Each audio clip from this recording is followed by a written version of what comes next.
Hello and welcome back to part 4 of our Premier League Years series here on FM22. We are into the 2025-26 season. Before we get looking at that though, just a reminder on how last season finished out. We said goodbye to Blackburn for a second time, Bournemouth after one season in the Prem, and West Ham, possibly the biggest surprise of the series so far. Southampton went down season 1, West Ham go down season 3, but we are now ready to flip over the pages to the 25-26 season. We're at the 25th of June, the reset date in Football Manager, and this is how the Premier League will look heading into the new season. We're looking for the 3 new sides. I can spot 2 of them straight away.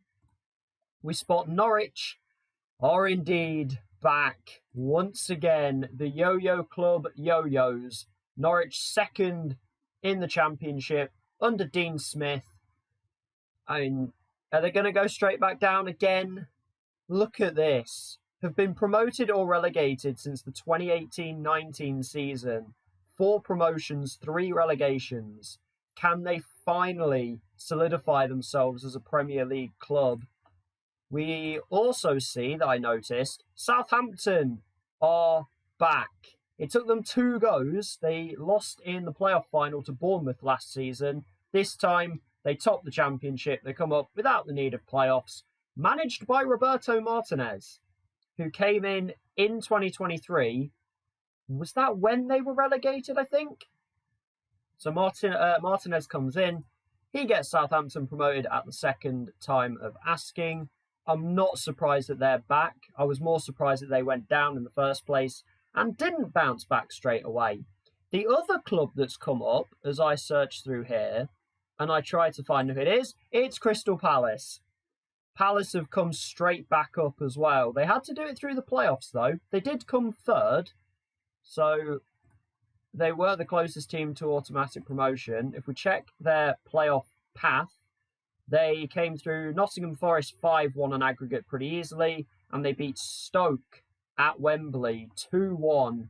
Che Adams opener, Saiver Eas, a 21-year-old Norwegian midfielder who looks like he could be a pretty darn good player.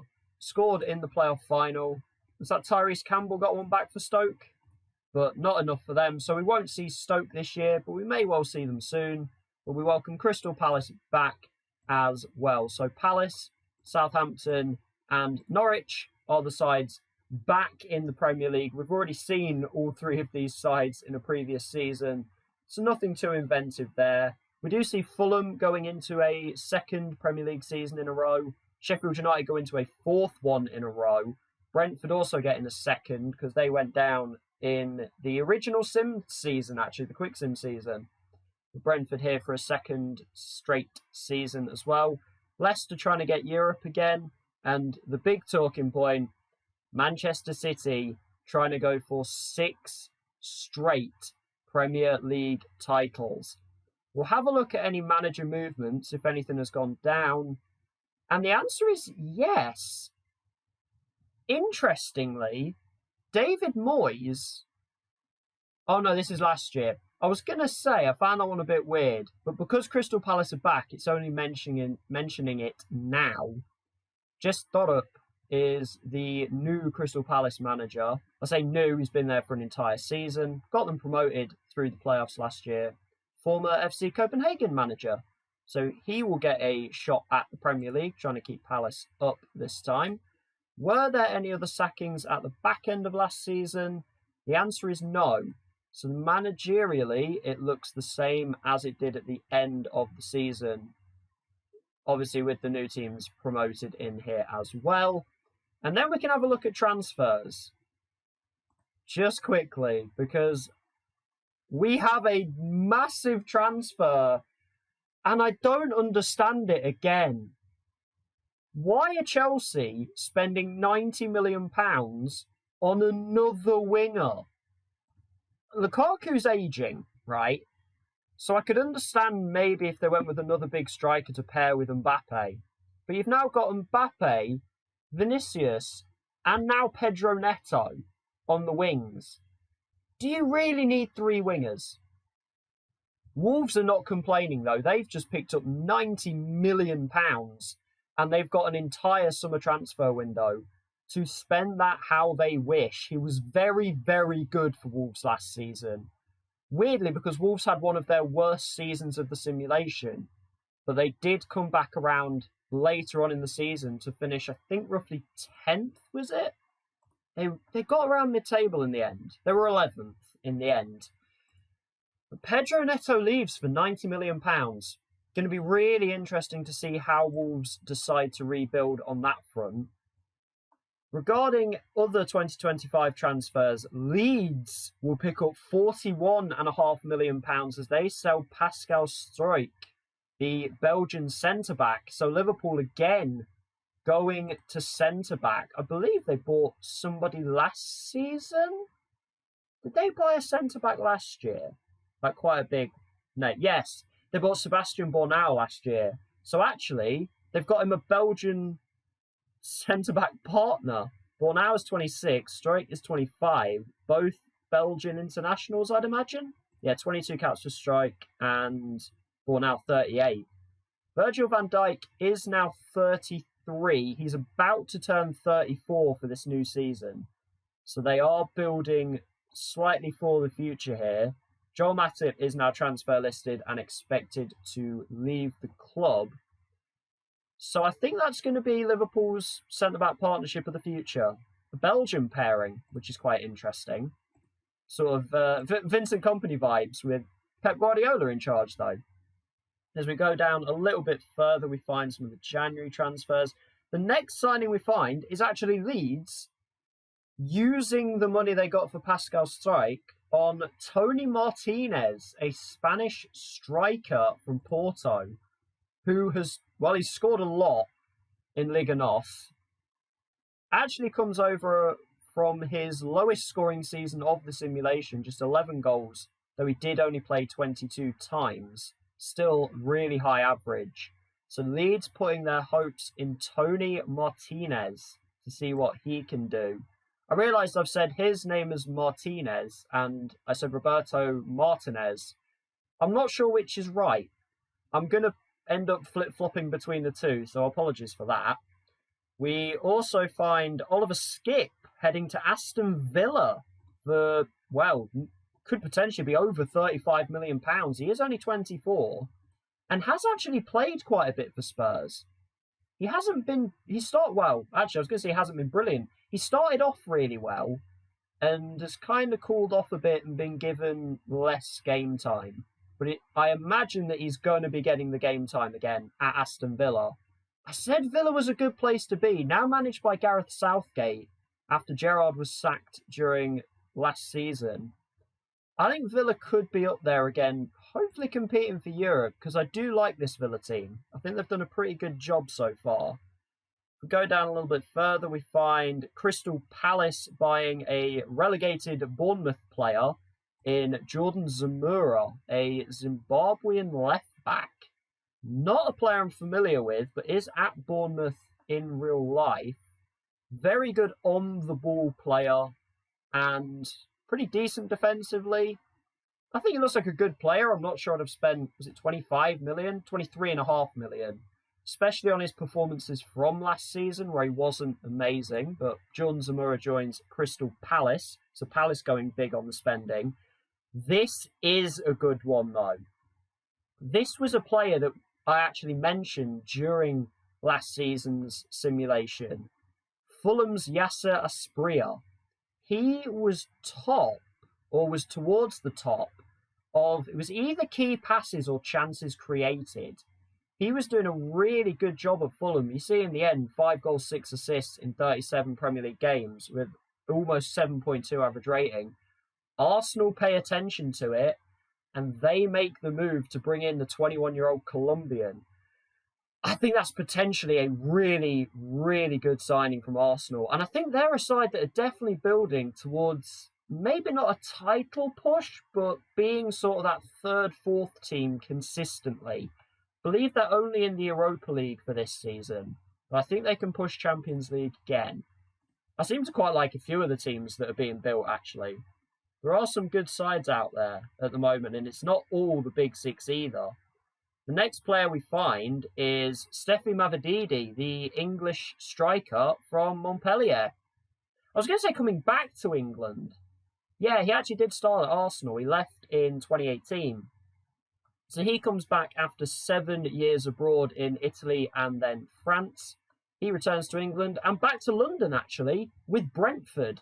I feel like they've signed a few forwards already. I mean, Ivan Toney's here. Leandro Trossard from Brighton is here. Porto's a winger. Yeah, they got Fabio Carvalho last year. Oh, that was one. Hwang Hee-chan was on loan, wasn't he? So he leaves. Actually, no, that seems to be a pretty good sign, actually. They did pick up Ryan Fraser. And Jesus Diaz is a young player. Actually, this is a signing from now. If I'd have scrolled down a little further, I would have found him. Jesus Diaz has come in for $7.5 million from Sporting Braga. Okay. So Brentford trying to stay up a little bit better than they have done in previous seasons. I think I was wrong, actually. I think I might have said this was Brentford's second straight. I think this is Brentford's third straight season, actually. It is. Yeah, I was wrong about that because they've stayed up by the narrowest of margins for 2 straight seasons. I got that wrong. It's third straight season for Brentford. That's my bad. If we go down a tiny bit further, I'm not going to go too far, really. Although, that's an interesting signing. Sheffield United bringing in Julian Draxler. We've seen Brentford bring in Marco Verratti in January of last season. And now Julian Draxler at 31 years of age comes in from Porto. He had a pretty good season last year, and he is an experienced player and used to have a lot of hype around him. Kind of died off when he was at PSG, but he now comes to the Premier League with Sheffield United. That is going to be a very intriguing move. And just scrolling down a full other page, we find Joe Rodon is going from West Ham to Southampton. So he returns to the Premier League after his relegation with West Ham. We find Leeds again. This time, Jefferson Savarino from Atletico Mineiro, a 28-year-old Venezuelan winger. Interesting to see how he gets on. Armando Broja, who was actually still at Chelsea, obviously on loan at Southampton in the current Premier League season in real life. Leicester buy him for £11.5 million. Just 23 years of age, 6'3", quick, powerful striker with very good finishing. He could be a seriously good player for Leicester. 9 in 29 for Chelsea, 10 in 32 in his loan season with Southampton. That could be a really, really good move from Leicester. And we find Juan Miranda. Is that the ex? No, I was thinking of the Brazilian centre-back. It's not him. This is a 25-year-old Spanish left-back coming to Brighton after 122 league appearances for Real Betis. Just under £10 million for him. And other than that, we're under the 10 million mark. Are we going to look for a couple more? We find the Jesus Diaz move that we mentioned. Issa Diop is back in the Premier League. He's with Brighton. Philippe Coutinho is legitimately a championship player, by the way, which is very strange. Though he is wanted by Fulham and Cagliari. And just sort of to round out anything that's happened so far, Walter Benitez comes in at Sheffield United. That's another goalkeeper. I believe they already had someone. Yeah, they had Walker Faranes, but they've decided, and they had Paul Bernardoni actually. I think Bernardoni was the keeper last year, but they've gone and got another new goalkeeper in Walter Benitez. I think they've had a different keeper for almost every season, which is an interesting strategy. The last one, what's going to be the last one? If we scroll down, we find Bartol Franjic joining Fulham for just under £5 million. A defensive midfielder / fullback from Osasuna, 88 games in Spain. Comes in, squad player for Fulham. Looks okay. I don't think he'll play all that much. But I guess we will see eventually. If we take a look at the season preview, this is going to change quite a bit once some more signings are made. Crystal Palace and Norwich, the big outsiders, at 900 to 1. And the odds are going ever more out on the outsider teams. I feel like these were like 50s and 100s before, and it's now 200, 250, 300. Just because Manchester City, Chelsea, Liverpool, these sides are just getting so strong now that they find it a lot easier to beat the teams kind of mid-table and lower. So the odds are going further out on those. If we have a look at the predicted Media Dream 11, it looks pretty familiar, though Raheem Sterling actually breaks in ahead of Erling Haaland, which seems a very strange choice. Ruben Diaz actually, I think, returns as well. He was not in there before because Declan Rice was, but he's been relegated. Be interesting to see where Declan Rice ends up, because there is no way he doesn't move from West Ham, right? But what I would normally do from here, and what I've done in the previous seasons, is I've simmed to the start of the season. But from the previous videos, I don't think that really adds that much. So what I'm going to do instead is I'm just going to simulate to the end of August, beginning of September, get to the close of the transfer window. Because we're only going to sort of be 3 games into the season, so the odds and preview won't change too much. But then we get to see the full extent of the transfer window. And we get a tiny bit of stats in there as well, though we'll just kind of look at the front page. And as you can see from simulating straight through to the end of the transfer window as well, we also get to see the European groups earlier. The Europa Conference League, actually for this season, has no Premier League representatives because Newcastle won the Europa Conference League last year, which automatically gave them a Europa League spot. And they also finished 7th, which took the Europa Conference League spot. And the game hasn't put it down to any other team. And also, I think Liverpool might have won the League Cup last year.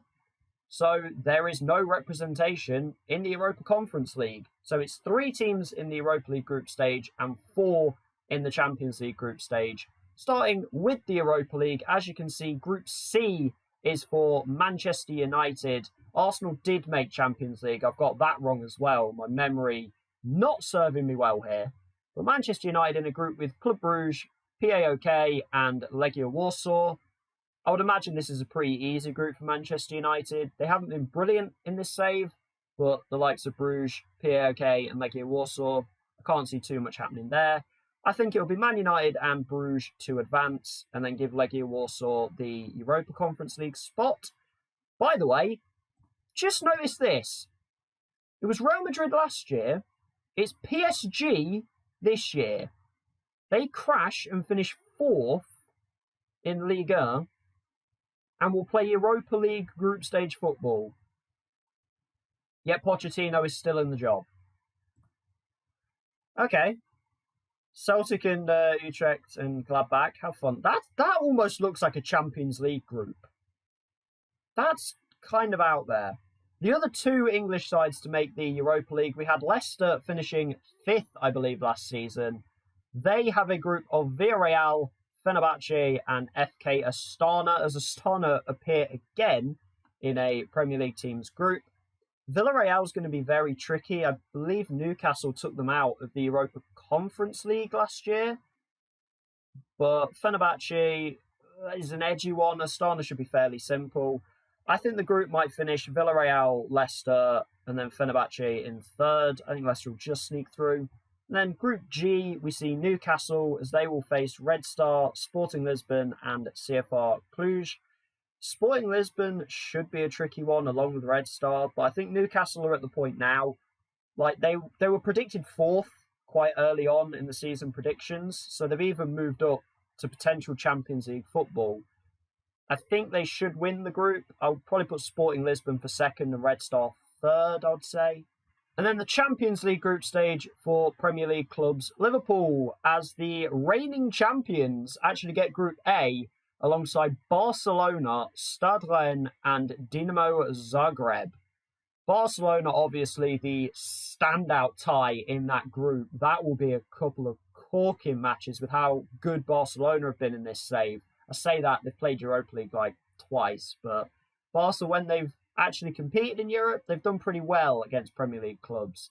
But I still think Liverpool will just top it ahead of Barcelona and then give Rennes third. Group B, Manchester City have Borussia Dortmund, Lazio, and OGC Nice, who make the Champions League. Very impressive from them. I'll assume they came third? No, second. And in fact, 3 straight years of finishing second under Julian Lopetegui, who I'm sure was linked with like Brentford at one point in this. I think he's quite glad he didn't take that, because he's finished third and second 3 times with Nice. I'm going to predict that Man City will win the group, and it's going to come down to Dortmund and Lazio for who gets second place. I can't remember seeing Nice get any further than the groups in the Champions League, which is why I think fourth doesn't get a Champions League spot in France, because the teams have not been doing great. I'm going to put my neck out, and let's say Lazio for second place. It feels a little bit weird because Dortmund have done well. I think they made the semi-finals last year, in fact. I'm going to go with Lazio and Dortmund down to Europa League. If we then look to Group E, we find Arsenal, who will have Ajax, Besiktas, and Rangers in their group. Welcome Rangers to the Champions League. In fact, they might have been in it previously. That might be me forgetting. But I think Arsenal will top this group. They seem to have built a pretty good team under Mikel Arteta and a pretty good way of playing. So I'm going to go with Arsenal and Ajax to get through. Let's put Rangers third just to give them a little bit of something, and then Besiktas to come last. And then Group F, we see Chelsea. 3 out of the last 5 Champions Leagues they have won. In fact, the Premier League's won 5 of the last 5 because the other winners were Man City and Liverpool. And Chelsea get Napoli, Benfica, and Wolfsburg in their group. Napoli have played a lot of Europa League football in the simulation seasons, so nice to see them make the Champions League. But I think Chelsea should pretty much walk this group, and let's say Benfica for second, because Napoli and Wolfsburg are more used to Europa League football. So I'll put Napoli third and Wolfsburg last. But that is the Champions League. Let's get to the Premier League and see what signings have been made. Well, the Premier League appears to be back to its spending ways. The biggest transfer, I think this is the biggest transfer of the entire save so far. I think this is even more than the Erling Haaland deal. Manchester United getting an English talent in Bukayo Saka from Arsenal. £122 million. I have pointed out Saka a couple times in the last couple seasons that he has been scoring a lot of goals. He did start to add assists to his game last season as well.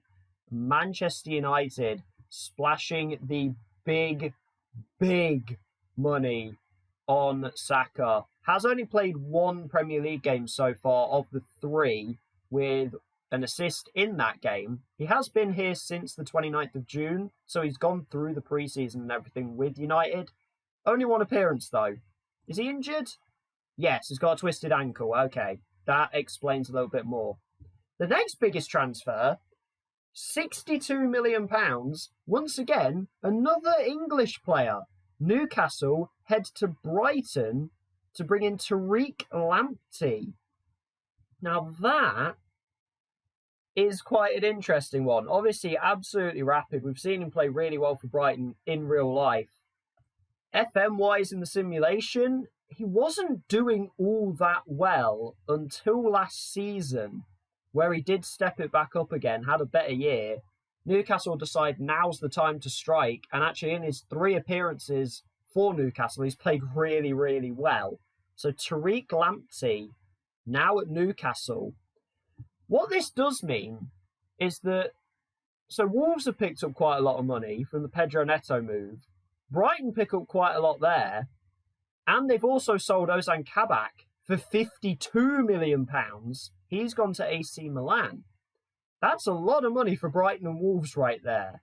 So it's going to be interesting to see how they decide to spend that money. We can see Brighton a little bit further down there. But Arsenal also getting £122 million. They've actually sold Gabriel as well to Manchester United for potentially 53. So Arsenal making a lot of money because Evanilson's gone as well. I don't know whether this is smart or stupid from Arsenal, but they've brought in a hell of a lot of money, and as far as we can see, haven't really spent it. So that's going to be very interesting to see what Arsenal are like this season. I did mention about Sheffield United getting a good amount of money in. £56 million for Oscar Mingueza, 26-year-old Spanish defender, one international cap, sold to Juventus. I think what I'm trying to say with the Wolves, Brighton, Sheffield United making a load of money thing is that it's all well and good making that money, but the talent of player that you're losing could cause a heck of a lot of problems. We actually do find Wolves here. They've signed Chris Mepham from Bournemouth for a potential £50 million. So that's about half of the Pedro Neto money gone on Chris Mepham. Obviously was relegated with Bournemouth last season. They decide that they saw enough from him. You can see why. I mean, he averaged almost a 7.2 in the Premier League, playing every single game in that one Bournemouth season back in the top flight. Steps in, plays his first 3 games for Wolves this season, 7.2 average rating. It's consistent. Chris Mepham is just a solid centre-back, so Wolves can be pleased with that one, but it's a lot of money. We find 2 more Newcastle transfers very high up. Obviously, we've already mentioned Tariq Lamptey. They went to Borussia Dortmund. Pretty much £50 million spent on Sergio Gomez. Very, very good player down that left side. Can play left back or left winger. And I don't really know what else there is to add to that. He wasn't at Dortmund for that long, but he was there for a couple seasons from Anderlecht on a £36.5 million move. Played pretty well without playing excessively. And since he's joined Newcastle, he's been okay. Hopefully he can break out and have a pretty good season. And then they turn to Leicester for Uruguay midfielder Manuel Ugarte. Really not sure how to say that. Leicester only signed him last season for £27.5 million. Played pretty well in the 25 games that he played. And then Leicester spin a massive profit on him of over £20 million. So that's a pretty good deal for both sides, I'd say, right there.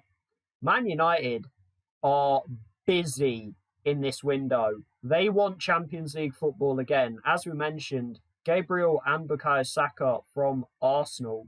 They turn to Bayern Munich and bring in right back Wilfried Singo. Only considered as a squad player and only actually played 8 times for Bayern Munich's senior team and has already made, this is his 3rd transfer in the save so far. Gladbach £15.5 million. 1 year later, £32 million to Bayern Munich. 1 year later, £41 million to Manchester United, who have not made use of him yet, though when was he signed? He was signed a good 3 weeks ago. Okay. Isaac Shabangu's actually gone from Villa. Was a player we mentioned. I think this is another 1 year thing. No, it's 2 years actually. 25.5 million spent on him. Played reasonably well for 2 seasons. And they spin a £14 million profit on him in selling him to Borussia Dortmund, where he started really, really well. Villa may regret that one, but the money's still pretty good. The final Man United big signing, Thiago Maia's down there actually as well. But we find Ali Al-Musrati, the Libyan midfielder from Sporting Braga. I can't imagine there have been too many Libyan Premier League players. But a very strong, big defensive midfielder. Very good mentals as well, except for his off the ball. I'm not sure that matters too much for a CDM. £37 million on him. He's only just joined from Braga. Has been a very, very consistent player for them. Is 29, So I don't know how many seasons he will spend at United, but we'll see how he gets on. United actually sell Harvey Barnes to Benfica, and I think they've made a profit on him, actually. But Harvey Barnes off to Portugal, which is quite interesting.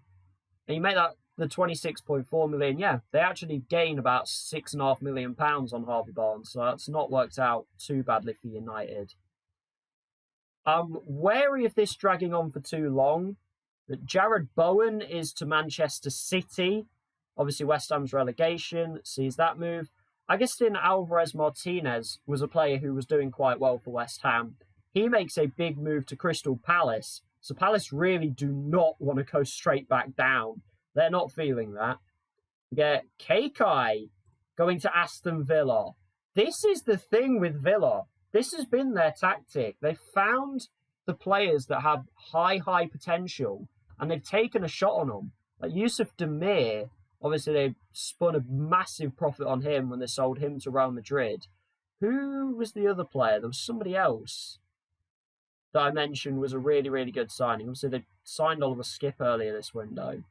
William Swedberg was the other one. And they also now bring in Kekai. And Ricky Puig is here as well. But he's been loaned out and they've decided they don't need him. Okay, Ricky Puig didn't develop. It hasn't happened for him. So ignore that one. But Villa have been really good at signing high potential young players and spinning profits on them. Another West Ham sale is Pablo Fornals. He's to Leicester. Nicholas Seawold is to Leeds. Any other teams that we haven't mentioned yet? Brighton signing Gonzalo Estevez. That's their big signing of the summer window. Just 21 years of age and a right back. So the immediate Tariq Lamptey replacement is Gonzalo Estevez. As we try and see some sides that we haven't mentioned yet, we haven't mentioned Burnley yet. They make a £22.5 million move for Aston Villa's Matthew Targett. Is 29. I'm not quite sure about that move, but okay. Fulham bringing in Ryan Christie. Obviously, again, Bournemouth were relegated. A 30-year-old midfielder. They're not quite getting the idea of youth, are they? We find Wolves getting Rafa Suarez from Burnley. Okay, that makes the Matthew Targett deal slightly easier to swallow.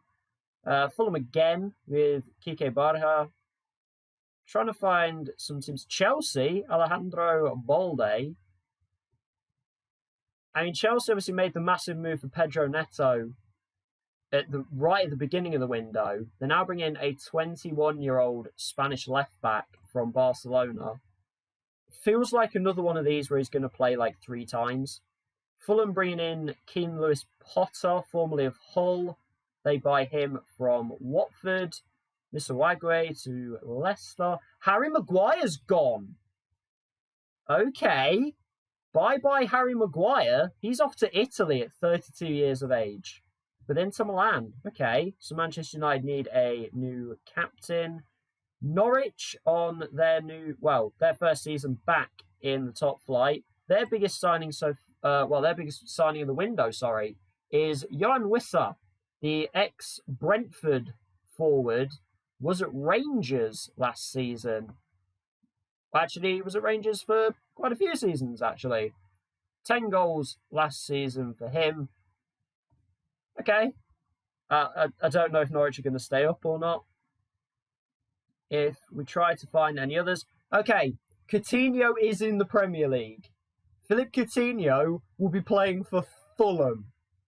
This is one of the weirdest retirement arcs you're possibly going to find. But Coutinho plays for Fulham now.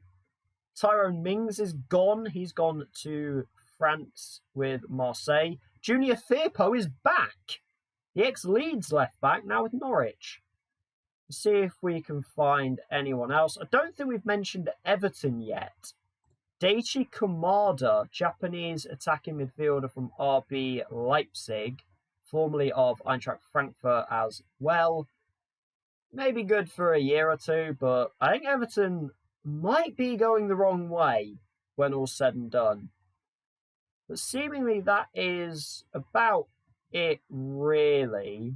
If we have a quick look in the freeze, see if we can spot anybody interesting coming in. Don't think there's really anything going.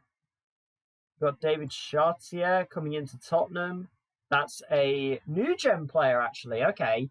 Obviously, as we get into the seasons, more and more new gens are going to start to pop up. Spurs pick up this right midfielder from, was it Club Bruges? Yeah, on a free transfer. Okay. Wolves getting a 38-year-old Antonio Candreva and Andy Delort coming over on a free for Sheffield United as well. So they've got a little bit with experience, Draxler and Delort coming in. I think that's where we can hold this part. Mitrovic has gone, Milivojevic has gone as well. But this is how the Premier League looks after just 3 games into the season. Obviously, we'll get a better look at the league and the stats when we get to November. But it's Chelsea and Leeds who top the table with perfect records. Chelsea, 2-1 win over Norwich, 1-0 over Everton, and 2-0 over newly promoted Crystal Palace. Leeds, do they have any impressive results? Not really. I suppose the 2-0 at Molineux is reasonably decent, considering Wolves have actually won their other 2 games as well over Everton and Leicester. If we look to the other end of the table, we find 4 teams that are on 0 points. That's quite a lot. Crystal Palace and Norwich, who have only just come back up. Fulham, who are in their 2nd season in the Premier League. And surprisingly, Leicester. Now, they have played Manchester City and a pretty decent Aston Villa side. But the Wolves loss at home is not a good one. They're going to need a quick turnaround because Europe's going to get underway pretty soon. And once that kicks in, I mean, Leicester haven't had that so far in this save, other than the quick sim season. So Leicester could get themselves in a little bit of trouble. Newcastle have not got off to a very good start, though a 2-0 loss to Arsenal and a 1-1 draw with Spurs is certainly not the worst situation. They did beat Brighton. Southampton off to a decent start. Obviously, we saw that they lost to Leeds, but they have a 4-1 win over Burnley and a 2-2 draw with Brentford. It's not the toughest of starts. Villa up in 5th. Good to see them there. Obviously, they beat Leicester, as we've mentioned, and they had a win over Crystal Palace as well. And actually, a really impressive 1-1 draw with Manchester City, which is where Man City's point drop was. Liverpool's was to Tottenham. And in regards to player stats, we're not going to get into it too much right now, but interestingly, Yasser Asprilla currently tops the goal-scoring charts alongside Erling Haaland, the ex-Fulham player, now at Arsenal, ripping it up pretty well. And another ex-Fulham player appears with 2 goals in 3 games, Fabio Carvalho for Brentford. So ex-Fulham doing very well. Salah, Enrique and Ravella topping the average ratings. Asprilla also 2 assists, by the way. Arsenal's 1 defeat was actually at Everton, which is a slightly weird one, considering that's Everton's only points. They have beaten Newcastle and Palace, though, as well. Mavididi in his first season in the Premier League with Brentford, he's got 2. And Curtis Jones starting to play for Liverpool, which is good to see. Ersin Destinoglu actually has 3 clean sheets in 3, so he tops the Golden Glove early doors with Edouard Mendy in 2nd. And that is going to run it up for the September stop-off point. We're now going to run to November, and we'll get a proper look into how the Premier League's looking after roughly 10 games. We've now reached the 4th of November, and as you can see, we're exactly 10 games into the Premier League season, and Chelsea looking very, very scary right now. 9 wins and just the 1 draw. Strangely, the 1 draw was at Stamford Bridge against Fulham. Okay, that's a bit of a weird one. But Chelsea 3 points clear of Liverpool, and Leeds are still pressing at the top of the table. Early doors. 4th place, Sheffield United. Paul Heckingbottom is having a blinder this season. And you can see at top scorer, Daniel Jebbison leads the way. It is the perfect Football Manager striker. He's 6'3", he's quick, he's strong-ish, and he's got good finishing. This is a Premier League striker in FM, if ever you've seen one. But Jebbison leading the way. Manchester City down in 5th, 8 points adrift of Chelsea. This actually could be the season where Manchester City relinquish the Premier League title. I'm speaking early, but 8 points to a Chelsea side that really does not look like losing is quite a big gap. If we look down, we get we got a 4-point gap down to just Newcastle and Manchester United. We look to the bottom of the table, Norwich. I said I didn't think Norwich looked very good this season. They've had a 0-0 draw with Wolves, and that is their only point on the season. Please don't break Derby's record. I mean, Millwall came pretty close to it, and I think Blackburn might have come close. But Crystal Palace also down there. They are in their first season back in the top flight. Their only win was over Brighton. And then Fulham complete out the bottom 3. Southampton are just ahead of the drop. They got off to a decent start, but only 4 points in the last 7.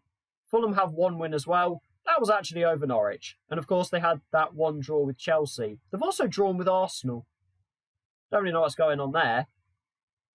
Didn't spot that though. Arsenal are 16th. What? I was praising Arsenal before the season started, and they have completely dropped off a cliff. What on earth has happened here? I mean, Tierney's injured, Eriksen's injured, Wendell's injured. Mason Mount's just coming back from injury. But, I mean, Tielemans, White, Ramsdale, Odegaard. I mean, Zapata is aging. Yasser Asprilla got off to a great start, but it seems to have not carried on. I mean, 4 goals in 9 games with a couple of assists. He's still got a good average rating. I don't know what's happened with Arsenal, but they have completely gone. They're only 3 points ahead of Fulham in the relegation zone. I don't think Arsenal are going to get relegated, but we'll keep an eye on that. Competing for European places, you've got Spurs and Everton on 15. So Phil Neville's still going well with Everton. I still think that's a controversial hiring, but he's doing a good job. Leicester have recovered up to 13th. They've got 3 wins and 3 draws, and only 1 loss in their last 7 games. So a nice recovery there. Brighton sort of rocking along. We know they've got a decent amount of money though. But Sheffield United sell a player for like 55 million and get better apparently, which is slightly odd, but heck, if they can keep it going, let's see how they do. If we look to the team stats, I mean, Liverpool have got 5 wins in a row. Leeds have got 5 home wins in a row. Chelsea 5 away wins in a row. So that's quite a nice just line of W's. We look to goals scored. Liverpool topped that with 25 in 10. I think that might be the most we've seen in just 10 games. Chelsea were 21. Sheffield United have scored 18 goals. Leeds was 16 as well. So it's not just being defensively sound. They're popping up with goals as well, which is nice to see. Arsenal have scored 11, which is good enough for tied 10th. Defensively, they must be a shambles. Norwich bottom of this list, by the way, with 4. Expected goals for is Liverpool as well. They're over 1 ahead of Chelsea and Arsenal. Man United, Man City, teams are still pretty close overall in that though. If we skip down to conceded, Chelsea have only conceded 6 goals this season. Leeds in second with only 7 conceded. So Leeds are playing really well all round, but you'd probably say the standout is defensively. Most goals conceded. Burnley massively ahead on that stat. 20 conceded, but they're still in 12th. Did a lot of those come in one game? We might have to see if we can find out what happened there. And yet, their predicted is only the 7th worst in the league. There may have just been 1 or 2 games where they just conceded a lot on not many chances. Might have to have a quick look at that. Can we find Burnley? Here they are. Let's look at their losses. So they've had a 4-1 to Southampton, which we knew about. There was also a 4-0 loss at Anfield, a 3-0 loss at the King Power. Okay, so yeah, when they've lost, they've lost. Not really any high-scoring wins or draws, just kind of when they lose very, very badly. We can get into the player stats as well. We have already mentioned goals with Daniel Jebbison topping the way. I mean, well done to him. Also only in 8 games with 1 substitute appearance. But that goes for Lukaku, who's only played 8 games as well. He's got 7. And Mbappe, who's only played 7 games and got 6. Mbappe and Lukaku have just been disgusting in this simulation. And the fact that Chelsea haven't won a Premier League yet is kind of crazy. I think it might happen this season, though. This might be the year for Chelsea. So, well, I suppose a bit of credit to Abel Ruiz as well. He's got 6 in 10. You see some other names in here. Haaland, Fati, Barbosa. Vitinha is here again. He's been brilliant for Leeds. And now, Leeds running in 3rd in the Premier League. So he's starting to get some more credit, I'd imagine. Calvert-Lewin and Rashford up here as well. Edwards starting to score goals for Liverpool, which is good to see. Broja with 4 in 9 and 1 substitute appearance. Tony Martinez for Leeds as well with 3. We spot Yunus Musa getting a little pop-up. And then Wout Weghorst is still here, age 33. We look at expected goals. We actually find Ivan Toney topping that list. He's got none. To have an expected goals of 5.5 and 13 shots on target. Is that on target? Yeah. And you have no goals. Somebody might want to teach Tony where the net is, because he apparently doesn't have a clue. Or goalkeepers are just pulling off worldies against him. It might be unfortunate. Calvert-Lewin there as well, and Harry Kane.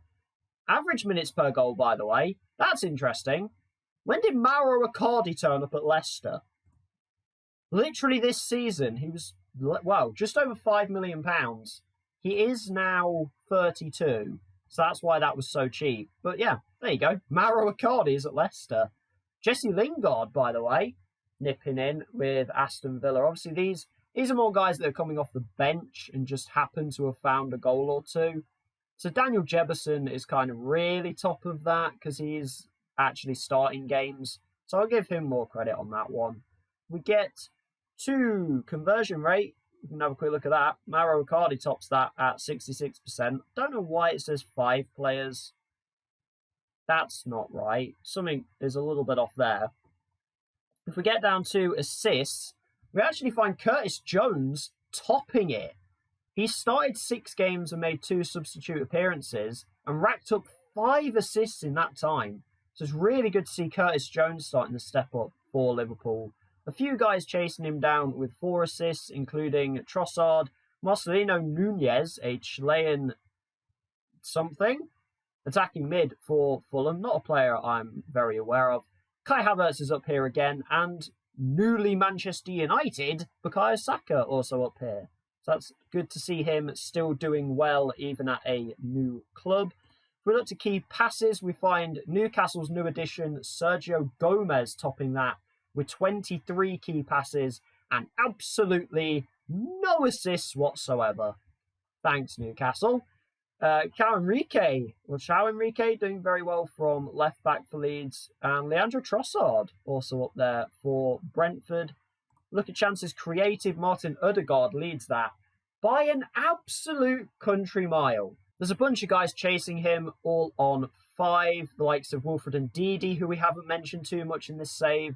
Rafael Leao, who was actually a player I forgot to mention when I was on about Chelsea's wingers. So it turns out they have 4 ridiculously good wingers, not 3, if you want to count Mbappe as a striker.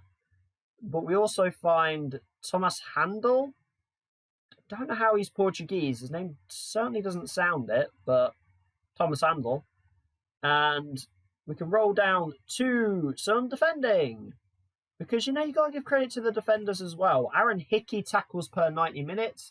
He's looked all right for Brighton, actually. I questioned that signing at the time. I say that. He's actually been really bad, apparently. He seems to have always been up towards the top on tackling and stuff like that, but the game is not rating his performances at all. And again, another weird one. Julian Draxler is second in a tackles stat.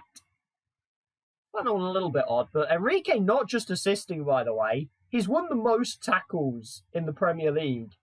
We also find Deovasayo Zifwick for Southampton. Another player I'm very not familiar on. Hertha Berlin was actually at Blackburn in the 21-22 season on loan. Though that was their championship season, not a Premier League season. Which is why we hadn't seen him before. Not a player I'm familiar with. Has played all 10 games and has actually been alright. But I'm finding out about some very interesting players, which is quite nice. Henry Lawrence is back here again, by the way. Someone we saw last season for Sheffield United. We jump down to key tackles. We find a 30-year-old Callum Chambers leading the way on that one. And then, again, some familiar faces. Henry Lawrence, Gary Enrique. Chris Mepham in his first season with Wolves. And Ben Godfrey up here for Everton as well. Stephen Sessegnon playing for Crystal Palace leads blocks. I wonder what Ryan's up to. How's Ryan getting on? Ryan's not in the Premier League. He's actually gone up to Scotland to play for Celtic. Fair enough. So we won't see him for a bit anyway. But his brother's leading blocks, which is quite nice. Abdou Diallo, already 88 clearances. He's just ahead of Sheffield United's Rob Holding. And then Wes Fofana in there as well. We get to goalkeepers. Clean sheets still being led by Leeds' Ersin Destinoglu, who wasn't instantly flipped like the last Turkish Leeds keeper, who's here. He's got 3 clean sheets for Newcastle. Andre Onana and Edouard Mendy are the chasing pack, interestingly. So Alisson and Ederson slightly behind, only 3 each in their 10 games. They've been the 2 dominant forces in the Golden Glove, along with Emi Martinez as well a little bit. But this time it's Destinoglu, Onana and Mendy up there. If we look at saves held, we find Odysseus Vlachodimos of Wolves and Fraser Forster there for Southampton. Bunch of guys in behind there. Saves parried is Antonio Adan, so I'd imagine he's probably made the most saves so far this season. Look at conceded per 90. Again, I still don't know what order this is sorted in. Matthias Sarkic has played 3 times for Palace. I'm not sure who their regular keeper is. Who's your regular keeper? It is Mads Hermansen? Yes. Mads Hermansen is the regular keeper. He's actually played pretty well. Just 25-year-old Danish goalkeeper. It's an interesting little player there. But I don't really understand this stat and what it's sorted by. It's kind of all over the place. Zach Steffen's playing for Norwich, by the way. That's an interesting one. We get to expected goals per 90. Joe Bursik's ahead on that one again. I suppose this is probably a better stat. Expected goals prevented. Edouard Mendy leading that one with Ersin Destinoglu. They are massively ahead on over 5. Vlachodimos with a 3. Alisson, Emi Martinez, Sanchez. 11 guys are actually helping their team, including Joe Bursik. Tottenham have a new keeper again. It's Alvaro Fernandez, though. They seem to have given up on that Russian lad that they signed. Matvey Safonov has become the backup. So they kicked out Lloris for what's turned out to be a backup, though they do have Fernandez now, which is better. But who's the worst keeper? Apparently it's Jordan Pickford. Pickford's been the worst goalkeeper in the Premier League. Aaron Ramsdale down there as well, which makes sense for why Arsenal have been terrible. And surprisingly, Ederson down in 18th. Conceding 2 more goals than XG would suggest. So that's quite interesting. Apparently Mendy and Destinoglu have just been unbelievably good. 7 keepers have saved a penalty as well. Mendy in there. I think this probably will help with the expected goal stuff if you happen to have saved a penalty. Walter Benitez, Antonio Adan. It's just the keepers that are regularly in. Alisson and Ederson have 1 each as well, which is quite nice. But that's going to wrap up the November stop-off point. Our next Joined back is the beginning of January, where we'll take a look at how the European groups have played out, and we'll take another look at the Premier League table, and if any managers have gone yet, because so far, everyone is still in a job, even Mikel Arteta. So we've simmed ahead to the 1st of January. We're now into 2026. The transfer window is about to open. But firstly, we're going to have a quick look at how Europe has panned out in the group stages for the Premier League clubs partaking in them. Obviously, we skip the Europa Conference League, as previously mentioned, because there's no English teams there. So we jump straight to the Europa League. Group C, we find Manchester United, rather unsurprisingly, going 6 for 6 in a group with Bruges, PAOK, and Legia Warsaw. I think I got that prediction slightly wrong. I think I had Warsaw finishing 3rd, so I'm slightly off there. But United, 15 goals for, only 1 against. That's not a bad effort. 6 wins, a lot of 2-0s, 3-0s, and 1-2-1. So only one game was a little bit close. But United advance, they skipped the first knockout round, so all good for them. PSG actually only getting 13 points, by the way. They actually lost 2-0 to Celtic. That is, what a night for Celtic. Leicester do advance from Group F, though they actually finished 2nd behind Villarreal. That's despite getting a 3-1 home win over them. I assume they lost in Villarreal, that is the case. And Leicester's problem was a 0-0 draw in Astana. That's a pretty terrible result, because that was Astana's only point in the group, and it cost Leicester finishing top of the group. That's unfortunate, which does mean that Leicester will be playing the first knockout round of the Europa League. So we'll take a look at that. We look down to Newcastle. They also go 6 for 6, along with Manchester United. They do not concede a single goal, only scoring 11, so not destroying anybody. Put 6 clean sheets out of 6. 1-0s, 2-0s. The 1-3-0 in there actually over Sporting Lisbon, which is the team that went through with them. But let's have a look at who Leicester will be playing in the first knockout round. They will be taking on Anderlecht, who, if I remember correctly, won the Europa Conference League a couple of years back. So Anderlecht, like Europe, they're in the higher up one of the Europa League now.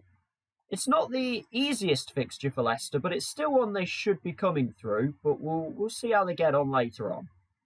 And up to the Champions League, we look to Group A. We find the defending champions, Liverpool, actually coming 2nd in the group. They go undefeated, but 3 draws, including 1 with Stade Rennes. And Barca get 2 wins over Rennes. So Liverpool will have to take on a group winner in the round of 16. But they do get through pretty comfortably, so all good there. Manchester City top Group B. They almost get perfection. There's 1 draw in there. It was 0-0 at Borussia Dortmund. Man City easily advance. They will get a group runner-up. Arsenal also win Group E, and they actually go 6 for 6. They did concede 7, but scoring 20 goals in 6 games. That is incredible. I mean, the 6-1 win over Rangers certainly helped, but 3s over Ajax, Rangers and Besiktas, and Ajax again, actually. The least they scored was 2 in the away game at Besiktas.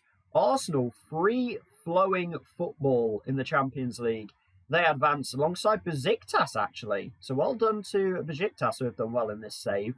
They made a Europa League final in the first season. So they're having a very good time. And finally, for English representation, it is Chelsea in Group F. Napoli get through, drawing 4 of the 6 games. Okay. Because they actually beat Chelsea at Stamford Bridge, which is incredibly impressive. Put 4 draws with Benfica and Wolfsburg.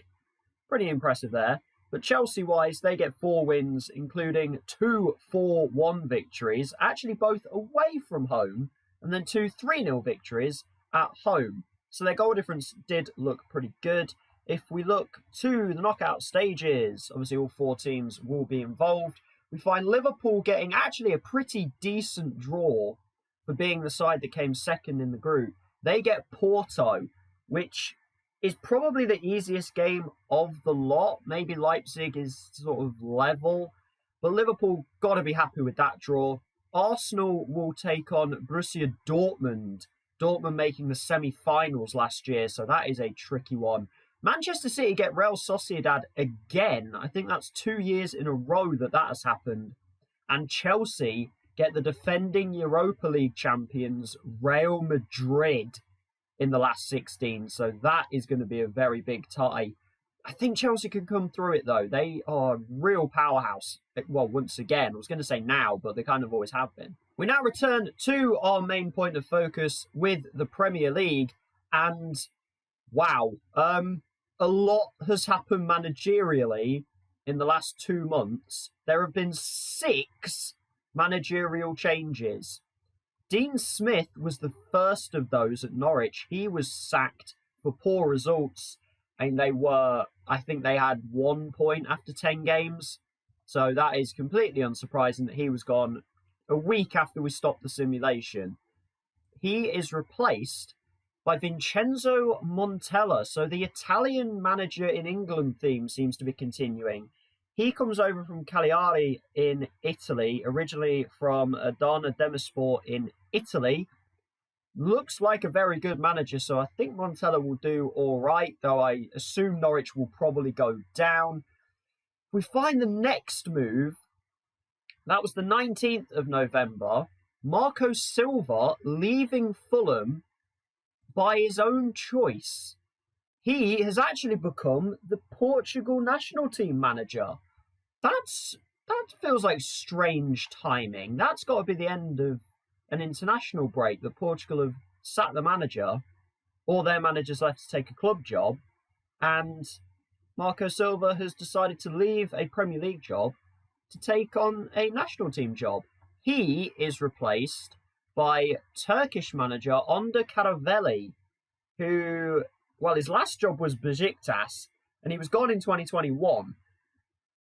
He didn't manage anyone for 4 years, and now instantly gets a Premier League job. It's a very interesting choice from Fulham. I think they probably could have done better. But hopefully they're still doing okay. They got off to an alright start from what I can remember. Next gone was Jess Thorup from Crystal Palace. Again, his own choice. He has gone to manage Denmark. So actually 2 managers leaving kind of lower end Premier League clubs to take on international management, which is quite interesting. But Thorup has been replaced. I said he was making a tour of London. Antonio Conte's back again. Now with Crystal Palace. It really is just a tour of London for this man. But we'll see what Conte can do with Crystal Palace in their first season back in the top flight since, the promotion last year. Wolves were next in the sacking department. Ruben Amorim gone. Thought they were doing okay, so I'm interested to see him get sacked for poor league position. He's replaced by Celtic manager Ange Postecoglou, who I seem to remember was a man that wasn't even qualified for the Celtic job. So he has rather turned that around to now be a Premier League manager with a pretty decent club. We'll see how he gets on with Wolves. He's now been in the job for 2 days. So I think we're not going to see what he's done. It's literally been 2 days. Next on the chopping block was Graham Potter. Oh, okay. A man who had a really good season last year with Brighton. Whether their expectations went up and he wasn't meeting them, or they're actually doing badly this season, I don't know. But Potter has been sacked. He is now a wanted man by both Leicester and Celtic, because, as I'm going to mention, the final one is Arne Slot has gone, sacked by Leicester. Obviously, they got through in the Europa League, but league-wise doing badly, so he is gone. Does that mean that Graham Potter is the favourite for the Leicester job? No. It's actually Roberto De Zerbi, and an offer has been made to him. Recently left Lazio, so no compensation in regards to that. So we're looking at potentially Roberto De Zerbi being the Leicester manager, and Thiago Motta potentially being the Brighton manager. who he's currently awaiting a permit. So it looks like another Italian manager will be coming over to the Premier League, though I believe Thiago Motta's actually Brazilian, yes. Born in Brazil. Quite a well-known player in his day, to be fair. Barcelona, Atletico Madrid and Inter. PSG to end his career as well for quite a while. Has been Spezia manager and, well, a year and a bit ago took over at Bologna, but now potentially becoming the Brighton manager. And through all those management changes, we get to actually look at the Premier League table and we see why a good portion of them have happened. Although I'm slightly confused by the Leicester one. Because they're actually ninth, and Arne Slot was only sacked about 2 or 3 weeks ago. So Leicester's expectations must have kind of gone through the roof, really. Well, let's get actually looking into the table. We see at the top of it currently is Liverpool, but Chelsea have a game in hand in order to get back to the top.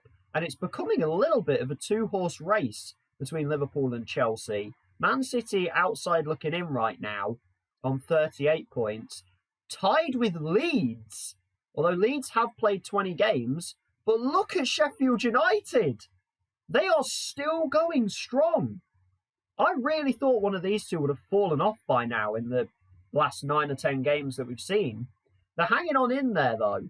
Although Manchester United do have games in hand in order to get up to 4th. So Manchester United really have control of the final Champions League spot, but Leeds and Sheffield United are putting pressure on. We also find Arsenal, Spurs, and a lot of other teams actually fighting for Europe. I mean, Burnley are only 7 points off, and they're 15th. So there's quite a big battle going on for that 7th place and possible Europa Conference League football. You get likes of Everton, Newcastle. Villa not doing as well as maybe I thought. Newcastle really struggling. Eddie Howe still in charge, but for how much longer? Do wonder on that one. If we look at the bottom of the table, well, Crystal Palace, Antonio Conte might be getting a second relegation. I mean, Conte, I think, was already sacked by West Ham by the time they actually went down. But I kind of count that one on him because he started the season. Another one might be getting put on him with Palace because only 5 points from 19 games. Derby's points record in jeopardy again. Palace's only win, actually the rivalry game over Brighton. So they'll be happy that they at least won that one. Though Brighton also in the bottom 3. So it wasn't just expectations going up. It was genuinely Brighton doing quite badly. Norwich have actually now picked up 10 points in their last 9 games, which is a decent rate. Couple wins over Crystal Palace and a shock win at St James's Park over Newcastle. A few draws chucked in there as well, including draws with Manchester City and Everton. So Norwich starting to get some decent results. Who is their manager? It's Vincenzo Montella now, yes. So they're starting to get some better results. Maybe Norwich could stay up, though it's kind of looking like it's going to be 3 teams and 2 of those will go down out of Southampton, Brighton and Norwich.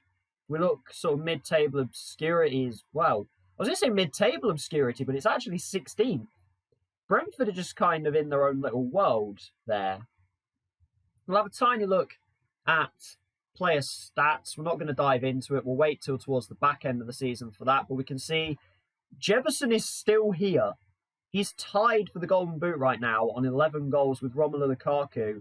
Gabriel Barbosa on 10 for Newcastle. Kai Havertz racking up the assists at 9. But look at this, Marcelino Nunez, the Chilean midfielder for Fulham, actually there with 7 assists. So he is having a great year. Fulham currently 14th and only 6 points off 7th. Could Fulham make a fun little run at it? Ersin Destinoglu still leads clean sheets with 9. That has been Leeds' strength this season. Mbappe and actually Benitez with 5 Player of the Match awards.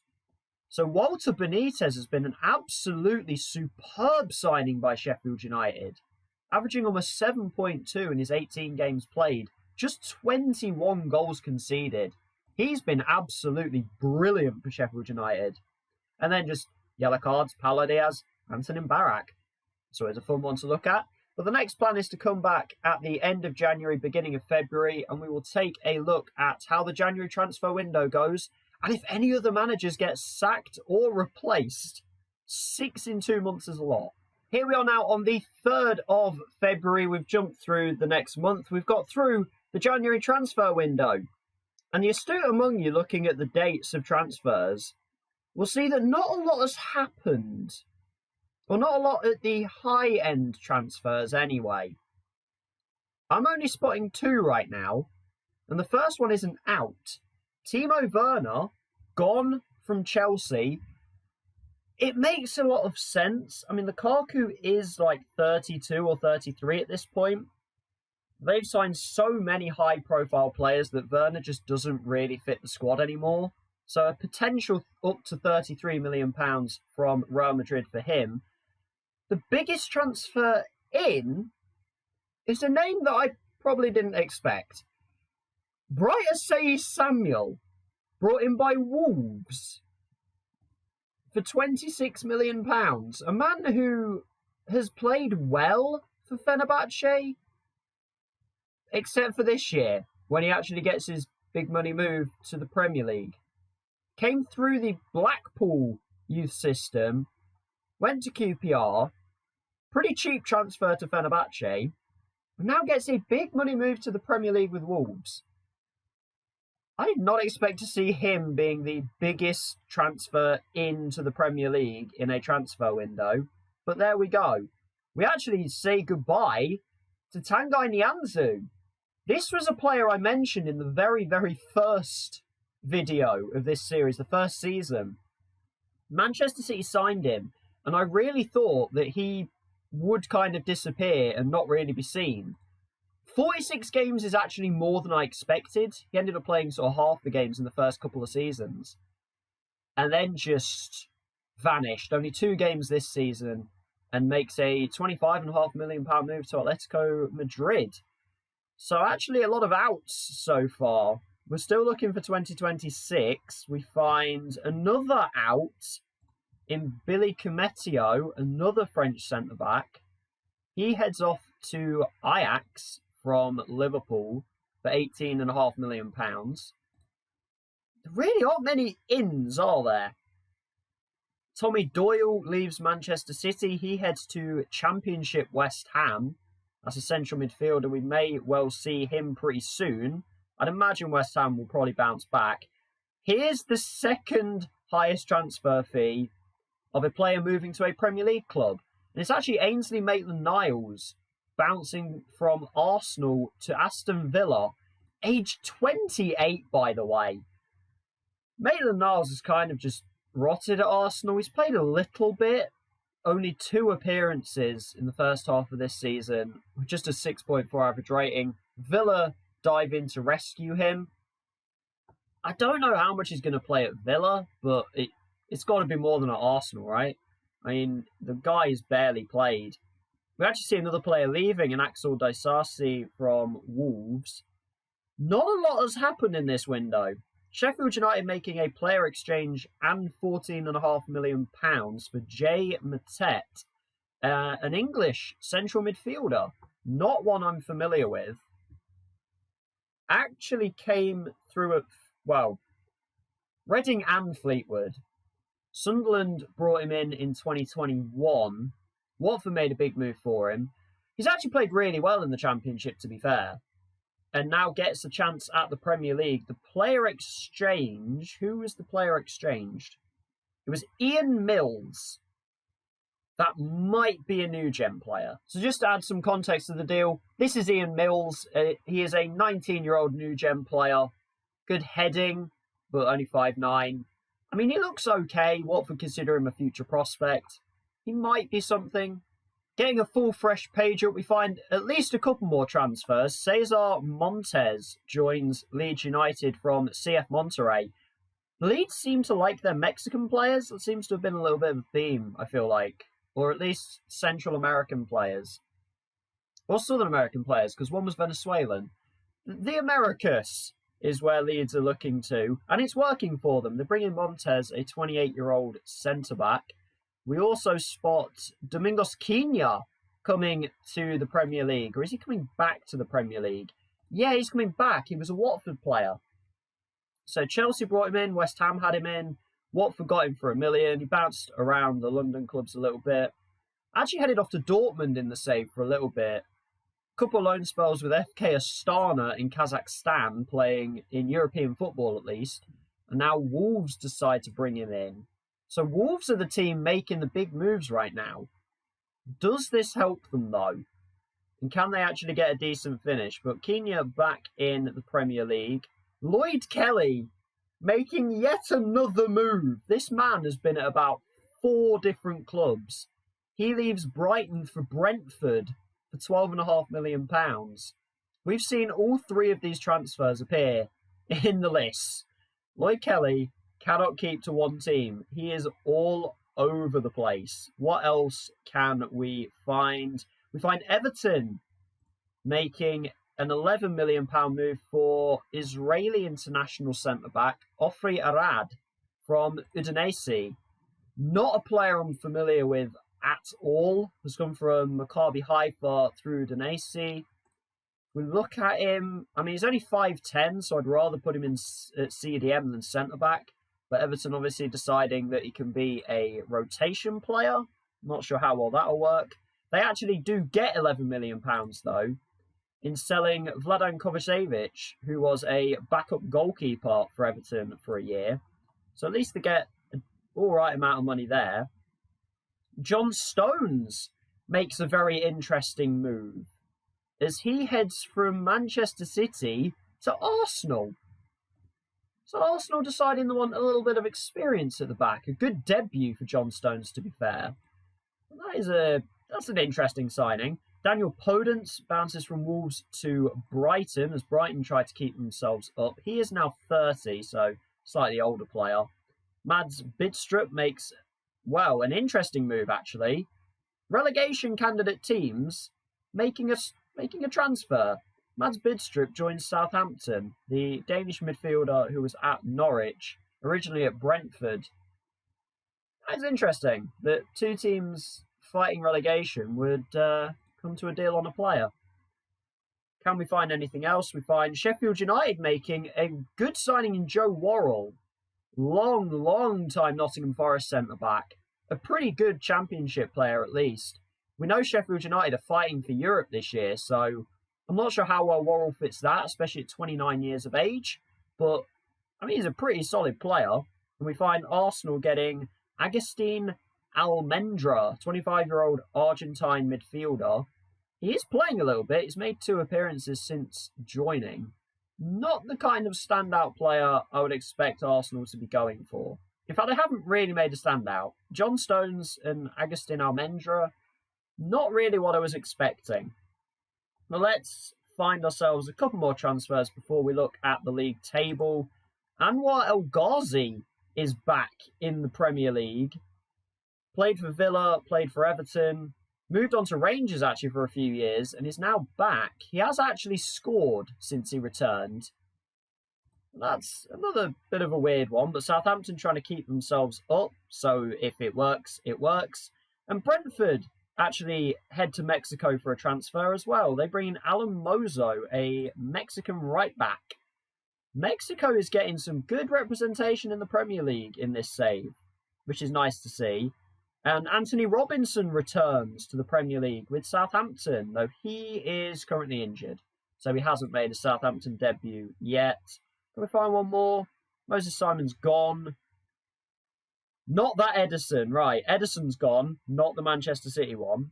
Marek Rodak has become a Premier League player, though. A goalkeeper, I remember... I can't remember which FM it was, but Marek Rodak was a really, really good keeper. I don't know if he's still as good. Is now Norwich's first choice keeper in from Stoke. So Stoke losing their first choice keeper. And they're a side who have been pushing promotion a lot. So it'll be interesting to see how that affects them. We've got Gustav Isaacson heading to Championship Blackburn. I think now we can give ourselves a look at the Premier League table. And immediate thoughts, it's a 2-horse race and Manchester City aren't in it. We're going to get a different Premier League winner for the first time in this save. Thank goodness for that. It's going to come down to Liverpool and Chelsea. Currently, Liverpool just ahead by 4 goal difference. Please give us a final day title fight, because that could be brilliant.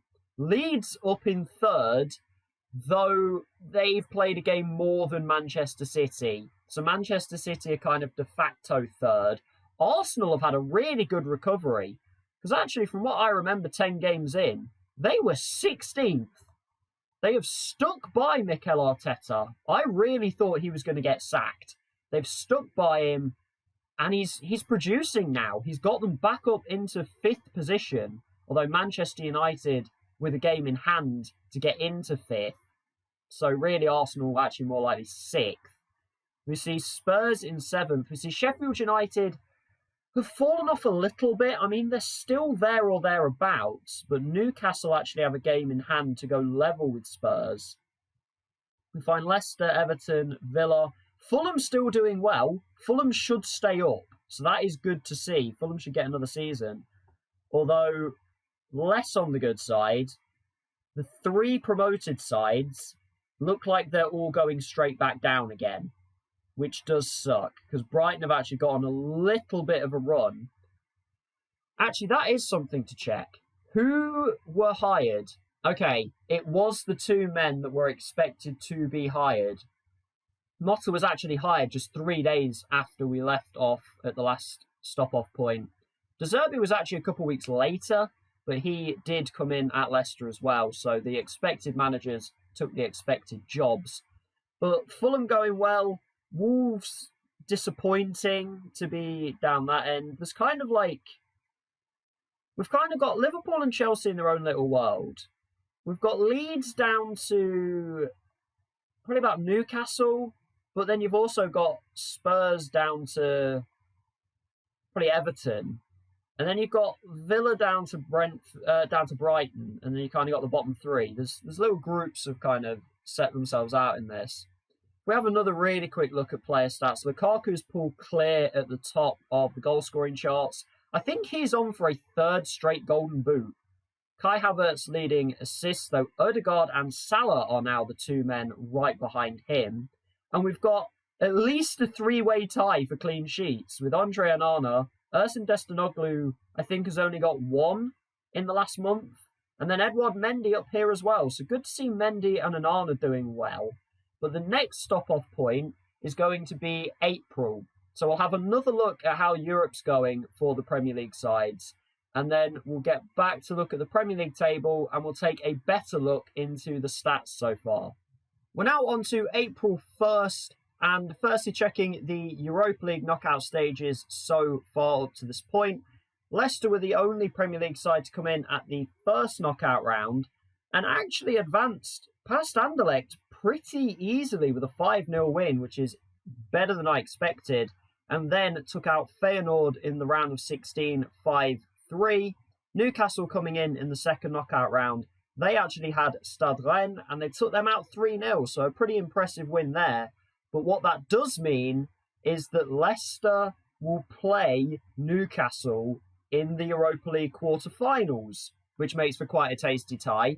Possibility of playing Celtic in the semi-finals for one of those teams. So the British club's doing very well. Celtic will play Monaco in the quarter-finals. Manchester United's path, very, very shaky. By the way, Shakhtar Donetsk taking out Inter Milan in the first knockout round. And then in the round of 16, going to penalties with Manchester United. When Man United prevail, they will take on Dynamo Kiev in the quarterfinals. And in the Champions League, a very successful run for the Premier League sides as all 4 of them advanced to the quarterfinals. Arsenal with a very, very hard-fought 4-3 win over Borussia Dortmund. They get more German opposition in RB Leipzig. Chelsea overcome Real Madrid just 3-2. And as I said, Liverpool would have been really happy with their draw getting Porto. Liverpool dispatched them 6-1, though it does now mean Chelsea versus Liverpool in the quarterfinals of the Champions League. The last 2 winners of the competition.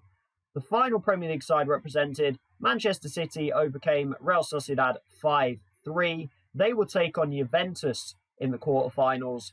Just to add the little point, Barcelona versus AC Milan in the other game, with Milan beating Bayern Munich. That is a very impressive win.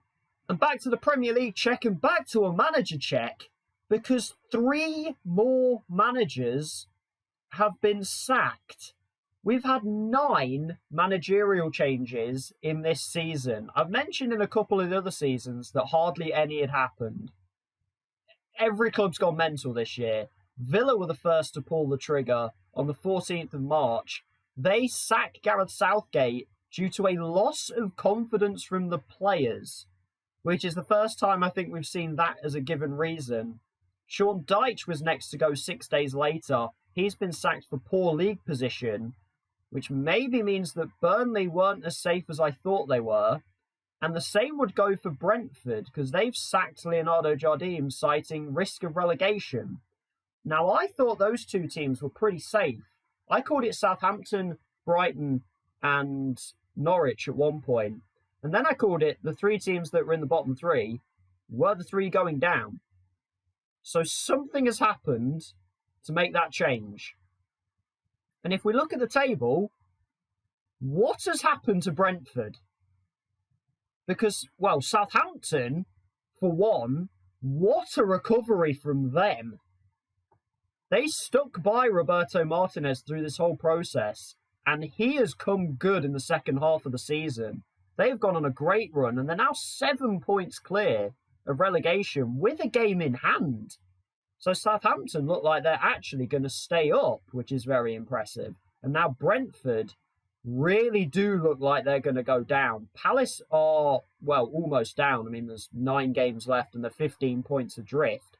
Though I think they've got past Derby's point tally, which is good. Wins over Norwich and Wolves have helped that out.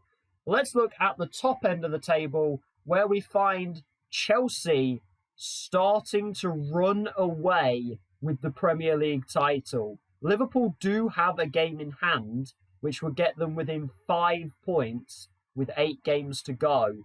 It is looking really, really good for Chelsea right now. But then actually spot Manchester United in 3rd, so they've gone on a decent run. They are on 59, Manchester City 57, alongside Leeds in 5th, though Leeds have played a game extra, but nobody can catch them is the positive thing. So Leeds are a legitimate 5th position. Arsenal can get within 2 points of them. Arsenal currently occupy 6th. Interestingly, who has won the League Cup? Because it's not showing as any of the teams here right now. Well, this is a stunning revelation. This is the Carabao Cup final. Blackburn Rovers have won the League Cup. They beat Chelsea 3-2 in the final. Blackburn have got the Europa Conference League spot, which is why it's not showing up in the Premier League. And now there are only 6 European positions. Well, that's the first real shock of the save. Blackburn Rovers, League Cup winners 2025-26. But coming back from that slight surprise, that takes away 7th position as a European spot, which means for Spurs and Newcastle, all of a sudden, they've got a real chase on their hands. Newcastle could be up to 5 points behind. Spurs could still be 3 behind. Sheffield United look like they have dropped off a little bit too much, though still big credit to Jefferson for 15 goals on the season. Vitinha is there again, by the way, with 14. Leeds looking good for Europe right now. Still 8 games to go, though. Anything could happen. Bottom end of the table we've already mentioned about. So let's now get into some team and player stats, because obviously we haven't looked at them for a good 5 months. So a portion will have changed, which includes Chelsea now being the top scorers in the Premier League with 65 goals. Liverpool there on 58 with Arsenal on 53. expected goals for is actually led by Manchester City. And they've actually scored one and a bit less than what is predicted. So that, I think, may have been one of the big changes as to why Manchester City aren't going to win the title for the first time in, 6 seasons? If we jump down to conceded, we find Liverpool defensively being the strongest at 22. Chelsea have actually conceded 29, which is only the 4th best, but they're just scoring so many that it doesn't matter. Most conceded is Norwich at 56, Burnley 55. I think Burnley should be safe. If we look at expected goals against, you find Brentford actually top that at 48.1. They've actually conceded 51, so they've been slightly unfortunate. Norwich on 47, Fulham there as well. Least, Manchester United at 24.5. But we can jump to player detail stats. Let's dive into these. Romelu Lukaku, even at 32 years of age, is still running away with the Golden Boot. As I mentioned, I think he's on for his 3rd straight Premier League Golden Boot. He's got 20. Daniel Jebbison still holds on to 2nd with 15 Premier League goals. He's followed up by Vitinha on 14, and then Haaland and Salah at 13 each. Can we even spot Erling Haaland? We can't. Mbappe on... I didn't mean Haaland, I meant Mbappe. Yeah, we can spot Kylian Mbappe. He's on 12. I got my name slightly confused there. Can we see any surprising players? Weghorst is still scoring at 33. He's got 11. Vinicius. Umar Sadiq is here again with 10. There's not really anyone massively surprising that stands out. I suppose Zapata at 35 years old, still getting 12, is pretty good. We can look to expected goals. Lukaku at 13.6. He's bagged 20. He's got most shots on target. He's just still absolutely dominating the Premier League. We can get to assists as well. That is 2 players tied for most Premier League assists. Erling Haaland actually being one of them, alongside Kai Havertz. I did not expect Haaland to have 10 assists. So that's where a good portion of his game has been going and why he's not ahead in the goal-scoring charts. He's providing as well, which is just as good, to be fair. It's 2 Arsenal players in behind that. You've got Yuri Tielemans and Martin Ødegaard. We look to key passes. We find Bruno Fernandes leading that one by 1 over Leandro Trossard of Brentford. And then Alexis McAllister in here. Thierry Rendell Correa of Everton. Another player I'm not too familiar with. Came in 2023 for Everton. Not a player I'm familiar with, but nice to see that he's doing well. Mason Mount and Martin Ødegaard up there on key passes as well. If we look to actually chances created, Phil Foden leading the way in that category over Bruno Fernandes, Martin Ødegaard, Kylian Mbappe and Mo Salah. So plenty of guys up there on that. We look more to the defensive stats. We find key tackles, Callum Chambers and Tom McIntyre, the Reading centre-back, both tied on 10 for Fulham. So they're having to make a lot of last-ditch challenges. In behind them, Dario Mersic, Doria and Jan-Paul van Heck. A bunch of guys I am not familiar with in any way. Although, to be fair, Van Heck has got a pretty good value behind him. And is wanted by West Ham. I'd imagine West Ham will bounce straight back. Blackburn might as well if Blackburn are winning League Cups. They must be better than I thought they were. If we look to general tackles, Tyreek Mitchell actually playing for Sheffield United leads that one, with Vladimir Kufal now playing for Norwich in 2nd. Lewis Dunk's there with key headers. Calgary was a guy we saw a couple seasons ago. He now leads interceptions, actually. I did say, he won't keep you up to Fulham. I was wrong. He very much can. He's been really, really good. So that's my bad there. Gonzalo Estevez is a player that we saw signed in the summer transfer window this season. He's up there in interceptions as well, which is good to see. Jamie Shackleton doing well for Leeds. Good to see young English players developing into at least being able to intercept passes. Jordan Zamora leads blocks. He's still there. Clearances, Tom McIntyre. Shots blocked, Vlad Kafal. We look to goalkeepers to finish it off. Andre Onana and Ersin Destinoglu, actually. In the last 2 months, a lot of clean sheets. Onana racking up 5, Destinoglu racking up 4. So Onana takes the lead in that category. Edouard Mendy with 11 clean sheets. And then Alisson and Ederson in behind with 10. Looks like we're finally going to get a different goalkeeper winning the Golden Glove. But is it going to be Onana or Destinoglu? That's going to be an interesting one to keep an eye out on. Saves held, we find Fraser Forster leading that category at 38 years of age for Southampton. Saves parried has David Raya. We've got a new goalkeeper leading expected goals prevented. It's Aaron Ramsdale with Edouard Mendy in behind. Not many keepers are actually doing worse than their XG. Jordan Pickford on exactly 0, which just impresses the heck out of me. Apparently the worst goalkeeper XG-wise, Juan Musso.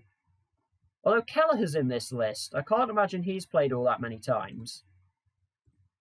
Kelleher's played 5 times, so he does get onto the list, but I guess we kind of ignore him. But Ramsdale doing the best on XG prevented. Saves per 90, Fraser Forster. We find anything else we want to look at. Aaron Ramsdale leads penalty saves with 3, which is pretty impressive. But what we can do now is we can jump to the final day of the Premier League season and we can see what there is to play for. Whether Chelsea will have already won the Premier League, which is looking likely. If all 3 relegation spots are already confirmed, again, that's kind of looking likely.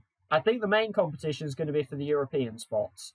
And now here we are on the final day of the Premier League season, and it has finally happened. After all the investment made, Chelsea are your 2025-26 Premier League champions. The Manchester City reign of terror is over. They are 6 points ahead of Liverpool, who have come second. Manchester City have finished third. And a huge congratulations to Leeds United, who will play Champions League football next season. Their first return to the top European competition in, I think, roughly 25 years or something like that. Incredibly impressive from them. They finish ahead of Manchester United, who have confirmed European football already. The lowest they can finish is 6th. The only sort of European battle is very in Arsenal's favour, although they actually host Leeds on the final day. So a tricky fixture there, though Leeds have nothing to play for. Spurs, on the other hand, head to the King Power to play Leicester, who have finished 10th. And yeah, they have finished 10th. They can't go up, they can't go down. So nothing to play for Leicester. A Leeds side with nothing to play for either.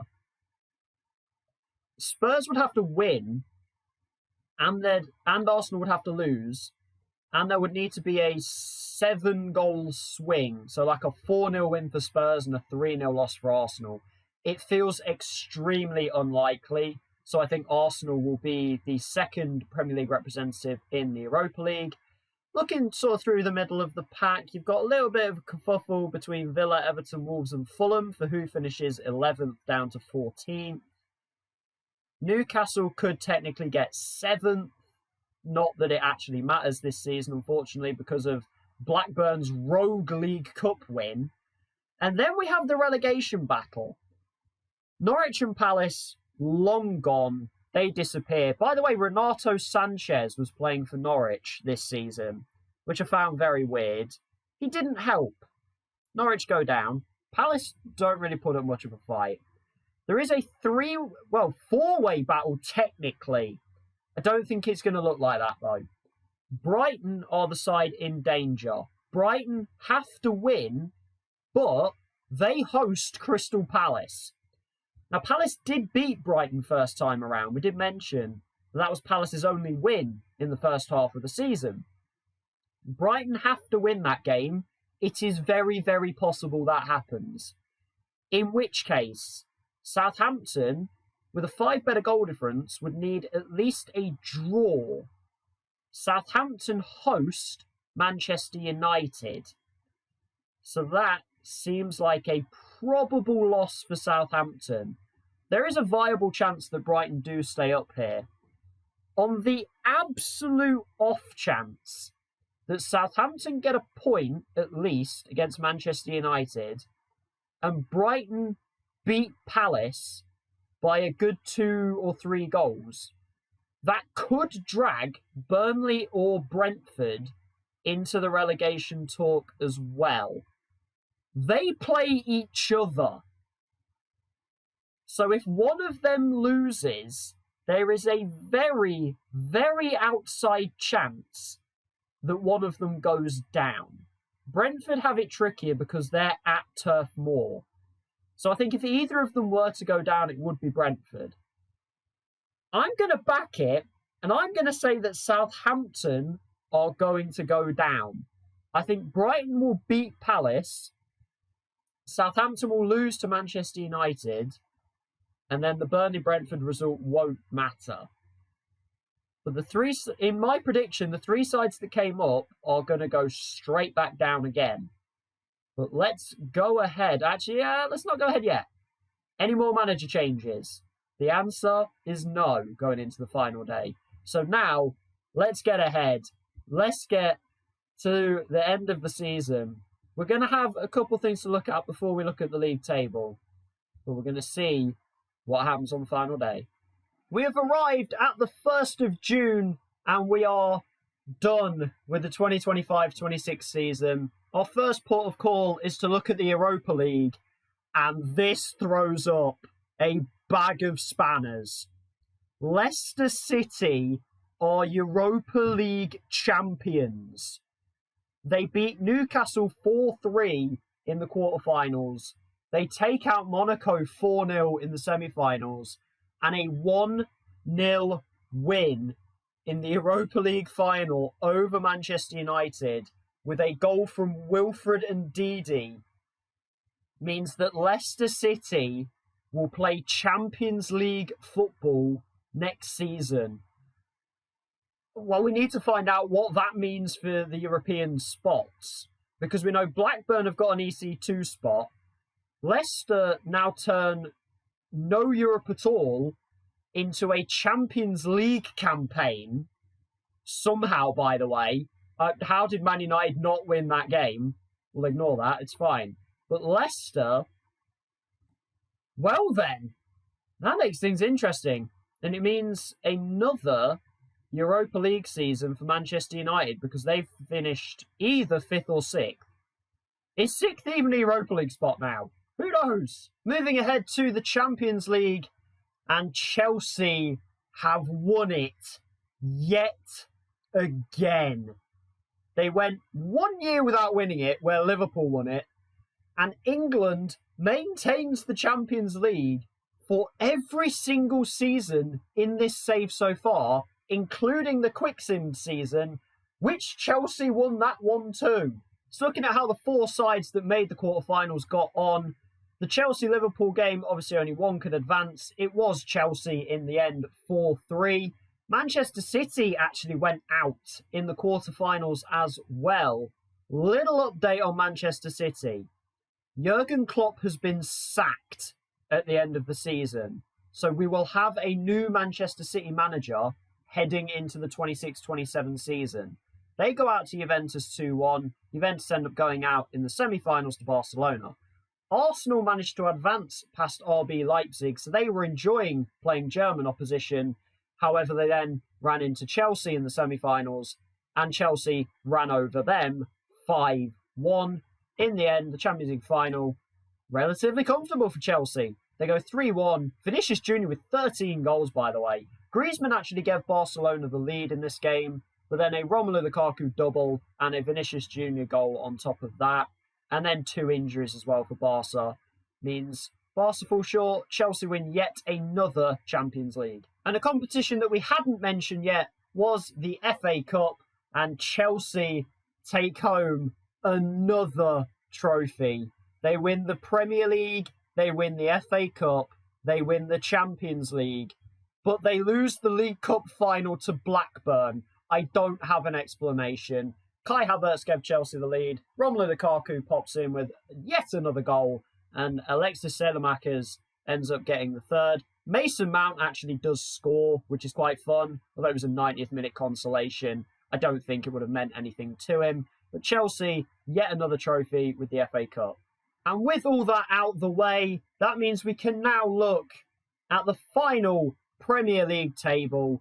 As we mentioned, Chelsea had already won the title. They got a 2-0 win over Wolves. Liverpool actually beat Manchester City at the Etihad 1-0 to finish 6 points behind Chelsea and 13 clear of Manchester City.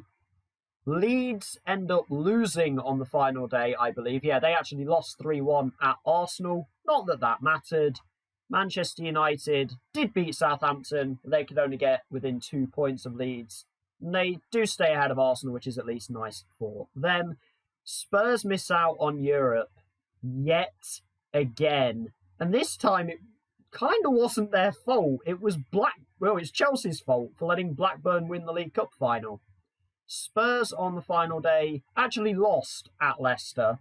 And of course, Leicester have Champions League football from 10th place. So there'll be 5 Premier League teams to watch in the Champions League next season. 2 of them being Leeds and Leicester. Not how I expected this save to go, to be honest. Also, I don't know whether I should keep an eye on Blackburn in the Europa Conference League if they have not been promoted. I don't know if they're going to be a Premier League club next season. Well, obviously they'll be in Europe. I'll probably keep an eye on them, just because it's kind of a Millwall-esque story. So I'll see how Blackburn get on, if they even make the group stages. Looking to the bottom of the Premier League table, though, and my prediction did not happen. Brighton are relegated from the Premier League. They end up losing at home to Crystal Palace. I name a more painful way to get relegated than that for a Brighton fan. Losing at home to a rival club to send you down on 34 points. Thiago Motta could not come in and keep them up. Actually, there's a little thought. We have some managerial appointments. Villa have hired Niko Kovac, the ex-Bayern Munich manager, who went by Monaco, Wolfsburg and Feyenoord. He's now at Villa, so we'll see how he gets on next season. Sean Dyche, straight back into a Premier League job at Brentford. Obviously, the Brentford-Burnley game actually was a relegation decider, kind of, and Dyche was actually in the Brentford dugout, though both sides have stayed up, so no real problems there. Burnley's replacement is Dean Smith, who wasn't out the game too long. He actually gets away from a relegated Norwich and joins a Premier League Burnley, so that's worked out really well for Dean Smith. But we will see all 3 of those managers next season, as their clubs have stayed up. Brentford actually ended up beating Burnley 3-1. So I said Brentford might be in danger. They were in no danger whatsoever. Nice easy win for them. So they all stay up. Southampton do stay up then, which is quite nice. At least one of the promoted sides does stay, even if it is a club that you kind of picture with the Premier League anyway. But there we go. And as I didn't fully mention it, Manchester United and Arsenal will be the Europa League representatives for the Premier League next season. Jumping into the team stats, I know there's only been about 8 or 9 games added on into the end of the season. Chelsea topped the way with goals scored with 81, obviously winning the title as well. Liverpool with 74, Arsenal with 70, so goal scoring not really the problem there. Least goals scored, Crystal Palace by an absolute country mile at just 26 goals scored. Manchester City end up with an XG of 71. They actually only score 68. So yeah, possibly a slight issue there. Another actual note, I believe, yes, Eddie Howe was sacked by Newcastle. So they've had enough of not playing European football, which they won't be next season. So the 2 Premier League jobs up for grabs right now Manchester City and Newcastle. Two pretty high-profile jobs in this save. So that should be a fun little one. Liverpool actually proved to have the best defence goals conceded wise, just 28, Chelsea with 31 and Manchester United at 35. Most goals conceded was Norwich with 72 and then Burnley with 69 goals conceded, but they do stay up, so they'll be okay with that. Fulham had the highest XG against at exactly 62, actually only conceded 55. Fulham maybe running the fortune a little bit again. I feel like that's 2 seasons in a row that they've done that. But it's working out for them at least. Jumping into the player stats. Another golden boot. I mean, Lukaku might as well keep it at this point. Just give him a permanent one. That's 3 in a row, I'm pretty sure. And he's won it by a whole 7 goals. Ahead of possibly the player of the season, or the shock player of the season. Daniel Jebbison for Sheffield United, a 20-goal season in the Premier League. He's a very Football Manager striker, but that is brilliant to see somebody like Jebbison getting 20 goals. Haaland and Salah tie for third. Well, Weghorst actually made a really good run at the end, alongside Harry Kane, as they end up on 17. Looking down the list, Vitinha with another 15 goals. He gets Champions League football next year if he hangs around. Moise Kean in here with 12 as well, so some interesting names getting around. If we look to assists, we have a tie for most Premier League assists this season between Kai Havertz and Martin Ødegaard. 2 guys that I think we're going to see around for the next good 5 years at least, topping those charts. They're up there with 2 Norwegians, Erling Haaland and Sander Berg. And of course, Ødegaard's Norwegian as well. 3 Norwegian midfielders totaling for 32 Premier League assists on 3 separate teams. That is how far this Norwegian team has come in a very short 5-year period in this save. That is quite cool to see that happen. Key passes massively topped by Thierry Rendell Correa, a player, as I mentioned before, not somebody I'm really familiar with. 27-year-old fullback, very good physically, not the greatest technically, but decent mentals. He's had a cracking season for Everton. Leandro Trossard up there for Brentford as well, with Kai Havertz tied for second on key passes. If we jump to chances created, we find 2 players. They are Martin Ødegaard and Mo Salah with 17 each. Phil Foden actually in third on that one with 16. And then Wilfred Ndidi and Bruno Fernandes in behind that. If we get to the defence, Tyreek Mitchell stayed top of tackles won. James Justin is there again. Him and Kyle Enrique, I feel like, have just been there this whole time. But they've been 2 guys who are just flying into challenges and winning them. Look to key tackles, we find Fulham's Tom McIntyre topping the way with 14, with Dario Mercic in second, and Callum Chambers and Jan-Paul van Hecke with 10 each. Interceptions made, Kelgari leads that one. Again, I was so wrong on him. Turns out he can literally turn an entire football club around. Now, defensively, it seems like Fulham give up a lot of chances, but they also do a lot defensively as well, which is kind of strange, but there we go. John Zamora ends up topping blocks, Dario Mercic with clearances, and Kufal with actual shots blocked up at 58. And finally, we can take a look at the goalkeepers, and a golden glove goes to Leeds United goalkeeper Ersin Destinoglu. Not a destination I thought the gold glove would be going. He's just 25 years old. How is there no interest in him? But then again, Leeds are a Champions League side, so he doesn't really need to move on.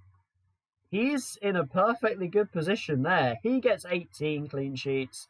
Edouard Mendy and Andre Onana right in behind with 17. And then it's Alisson and Ederson. I think this is the new stat I've decided is going to be a decent tell for goalkeepers in here. The the expected goals prevented, Edouard Mendy actually tops that one, with Alisson quite close in behind, so they proved to be two very prolific goalkeepers. As expected, really, but Mendy finally winning a Premier League title, which is good for him. He's been a superb keeper for them now at 34 years of age. Joe Bursik in behind for Fulham. He's been a superb signing for Fulham. Has now played 2 seasons with them. Manchester City now interested in him. So it'd be interesting to see what happens with Ederson. He was actually down in 13th on expected goals prevented at just 1.1. So it's going to be intriguing to see what happens with him. Aaron Ramsdale had a decent year. Destinoglu up around the 5 mark. Walter Benitez started the year really well.